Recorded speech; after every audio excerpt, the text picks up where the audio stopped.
Number 4, cancellation ng client. Sobrang saya mo, sobrang excited mo na meron kang reservation na clients, no? Especially kung mga unang benta mo.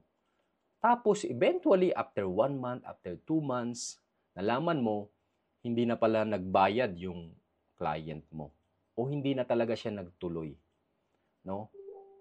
Heartbreaking moments din 'yan kasi in-expect mo na um, tuloy-tuloy siya. Siyempre, ang benefit talaga natin sa pagiging ahente, yung commission natin eventually.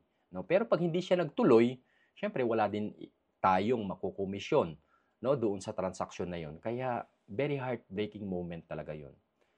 Kailangan lang nating maintindihan bilang isang ahente na meron at meron talagang makakancel sa ating mga naibenta. In fact, ang average talaga sa industry mga nasa 20 to 30% ang cancellation. Meaning to say, kapag 10 ang nabenta mo, 2 to 3 dyan ang makakancel eventually. No? So, ganun po, normal na meron pong makakancel.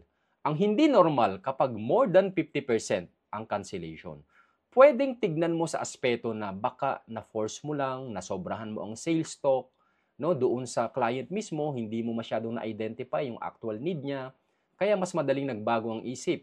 Kaya nga sa mga merong promo na housing project, na mababa lang ang reservation, doon mas marami nagka-cancel kasi nga mas maliit lang yung kanilang naging commitment, kaya anytime pwede silang mag-back out o hindi na magpatuloy doon sa kanilang inabil, no?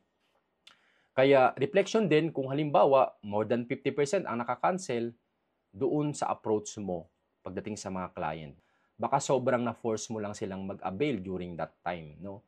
Kumbaga, ang end goal din talaga natin ay hanggang sa makalipat ang ating mga kliyente pagdating sa amin sa real estate, no? Hindi sa reservation lamang ang ating aim, kung hindi matulungan talaga natin sila sa kanilang pangangailangan na magkaroon ng sariling bahay.